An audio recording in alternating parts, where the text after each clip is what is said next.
ನಮಸ್ತೆ ಸ್ನೇಹಿತರೆ, welcome to Geeta Kannadathi all in one vlogs. ಎಲ್ಲರೂ ಹೇಗಿದ್ದೀರಾ? ಚೆನ್ನಾಗಿದ್ದೀರಾ ಅಂತ ಭಾವಿಸ್ತೇನೆ. ನಾನು ಸಹ ಚೆನ್ನಾಗಿದ್ದೇನೆ. ದಯವಿಟ್ಟು ನನ್ನ ಚಾನಲ್ನ ಫಸ್ಟ್ ಟೈಮ್ ನೋಡ್ತಾ ಇದ್ದರೆ ಸಬ್ಸ್ಕ್ರೈಬ್ ಮಾಡಿ, ಹಾಗೆ ಸಪೋರ್ಟ್ ಮಾಡಿ, ವಿಡಿಯೋನ ಪೂರ್ತಿ ನೋಡಿ. ನಿಮಗೆ ಈ ಥರ ಸಮಸ್ಯೆ ಇದೆಯಾ? ಆದರೆ ಅದಕ್ಕೆ ಪರಿಹಾರನ ನಾನಿಲ್ಲಿ ಹೇಳ್ತಾ ಇದ್ದೀನಿ ಈ ಒಂದು ಕಥೆಯ ಮೂಲಕ. ದಯವಿಟ್ಟು ಪೂರ್ತಿ ವಿಡಿಯೋನ ನೋಡಿ. ಒಮ್ಮೆ ಒಬ್ಬ ವ್ಯಕ್ತಿ ಯಾವಾಗಲೂ ಸಮಸ್ಯೆಯಿಂದ ಬಳಲ್ತಾ ಇರ್ತಾನೆ. ಅಯ್ಯೋ, ಬಿಸಿಲು ಬಂದರೂ ಬೇಜಾರಾಗ್ತಾನೆ, ಮಳೆ ಬಂದರೂ ಬೇಜಾರಾಗ್ತಾನೆ, ಅಥವಾ ಯಾರೋ ಸಂಬಂಧಿಕರು ಯಾರೋ ಮಾತಾಡಿಸ್ಲಿಲ್ಲ ಅಂದರೂ ಬೇಜಾರಾಗ್ತಾನೆ, ಅಥವಾ ಇವನನ್ನು ಯಾರೋ ರಿಜೆಕ್ಟ್ ಮಾಡಿದ್ರೂ ಬೇಜಾರಾಗ್ತಾನೆ. ಎಲ್ಲ ಒಟ್ಟಲ್ಲಿ ಅವನಿಗೆ ಸಮಾಧಾನನೇ ಇರಲ್ಲ, ಯಾವಾಗಲೂ ಬೇಜಾರಲ್ಲೇ ಇರ್ತಾನೆ. ಒಂದಿನ ಏನು ಮಾಡ್ತಾನೆ, ಇದು ದೇವಸ್ಥಾನಕ್ಕೆ ಹೋಗ್ಬರೋಣ, ಸ್ವಲ್ಪ ಸಮಾಧಾನ ಆಗ್ಬೋದು ಅಂತೇಳ್ಬಿಟ್ಟು ಒಂದು ಮನೆ ಹತ್ರ ಇರೋ ದೇವಾಲಯಕ್ಕೆ ಹೋಗ್ತಾನೆ. ದೇವ್ರ ದರ್ಶನ ಮಾಡಿಕೊಂಡು ಬಂದು ಸುಮ್ಮನೆ ಕೂತಿರ್ತಾನೆ. ಹಾಗಲ್ಲಿ ಒಬ್ಬರು ಸಾಧು ಕೂತಿರ್ತಾರೆ. ಅವನು ಸಾಧು ಪಕ್ಕನೇ ಕೂತಿರ್ತಾನೆ. ಸಾಧು ಕೇಳ್ತಾರೆ, ಏನಪ್ಪ ಅಂತಂತಾರೆ. ನನಗೆ ತುಂಬ ಸಮಸ್ಯೆಗಳಿದ್ದಾವೆ, ಯಾರಿಗೂ ನನ್ನಷ್ಟು ಸಮಸ್ಯೆಗಳೇ ಇಲ್ಲ ಬಿಡಿ, ಜೀವನನೇ ಬೇಜಾರಾಗಿದೆ ಅಂತ ಹೇಳ್ತಾನೆ. ಆಗ ಸಾಧುಗಳು ಸಮಾಧಾನದಿಂದ ಕೇಳ್ತಾರೆ, ಏನಪ್ಪ ನಿನಗೆ ಕಣ್ಣಿದೆಯಾ ಎಲ್ಲ ನೋಡೋದಕ್ಕೆ?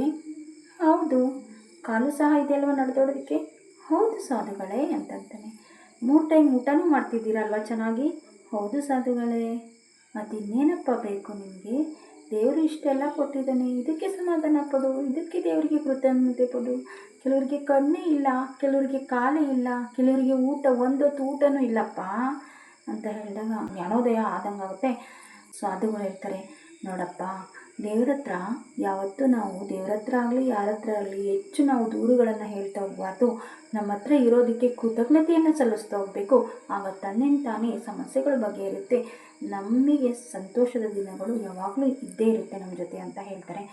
ಅಂದಿನಿಂದ ಚೇಂಜ್ ಆಗಿ ಪ್ರತಿ ರಾತ್ರಿ ಮಲಗಬೇಕಾದ್ರೆ ಅವನ ಹತ್ರ ಏನೇನಿದೆ ಅದಕ್ಕೆಲ್ಲ ಕೃತಜ್ಞತೆಯನ್ನು, ಧನ್ಯತಾ ಭಾವವನ್ನು ದೇವರಿಗೆ ಅರ್ಪಿಸ್ತಾ ಮಲಗ್ತಾ ಇರ್ತಾನೆ. ಆಮೇಲೆ ಅವನ ಸಮಸ್ಯೆಗಳು ದೂರ ಆಗ್ತವೆ. ಅವನು ಯಾವುದ್ರ ಬಗ್ಗೆನೂ ಯೋಚನೆ ಮಾಡಲ್ಲ, ಅವನ ಹತ್ರ ಇರೋದಕ್ಕೆ ಥ್ಯಾಂಕ್ಸ್ ಹೇಳ್ತಾ ಹೋಗ್ತಾನೆ ದೇವರಿಗೆ. ಹಾಗಾಗಿ ಬರುವ ದಿನಗಳು ತುಂಬ ಸಂತೋಷದ ದಿನಗಳಾಗಿ ಬದಲಾಗುತ್ತೆ. ಆಗ ವ್ಯಕ್ತಿ ಸಂತೋಷದಿಂದ ಇರ್ತಾನೆ. ಸ್ನೇಹಿತರೆ, ಇದರಿಂದ ನಾವು ಏನು ತಿಳ್ಕೊಬೇಕು ಅಂದರೆ, ನಮ್ಮ ಹತ್ರ ಇರೋದಕ್ಕೆ ನಾವು ಸಂತೋಷ ಪಡಬೇಕು. ಕಂಪ್ಲೇಂಟನ್ನು ಯಾವುದನ್ನೇ ಮಾಡೋಕ್ಕೆ ಹೋಗಬಾರ್ದು.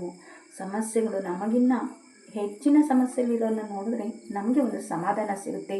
ಹಾಗಾಗಿ ನಾವು ಏನು ಮಾಡಬೇಕು ಅಂತಂದರೆ, ಯಾವುದೇ ಸಮಸ್ಯೆ ಅಂದ್ಕೊಳ್ಳದೆ ನಮಗೆ ದೊರಕ್ತಾ ಇರ್ತಕ್ಕಂಥ ಸೌಲಭ್ಯಗಳಿಗೆ ದೇವರಿಗೆ ಧನ್ಯವಾದಗಳನ್ನು ಹೇಳ್ತಾ ಹೋದರೆ ಯಾವುದೇ ಸಮಸ್ಯೆಗಳು ಬರಲ್ಲ, ಯಾವಾಗಲೂ ಖುಷಿಯಾಗಿರ್ತೀವಿ ಅಂತ ಈ ಒಂದು ಕತೆ ನಮಗೆ ಅರ್ಥ ಮಾಡಿಸುತ್ತೆ.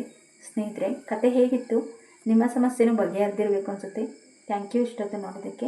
ಸಬ್ಸ್ಕ್ರೈಬ್ ಮಾಡೋದನ್ನ ಮರಿಬೇಡಿ, ಹಾಗೆ ಶೇರ್ ಮಾಡಿ, ಕಮೆಂಟ್ ಮಾಡಿ, ಲೈಕ್ ಮಾಡಿ. ಇಷ್ಟೊತ್ತು ವಿಡಿಯೋ ನೋಡೋದಕ್ಕೆ ಥ್ಯಾಂಕ್ ಯು ಸೋ ಮಚ್.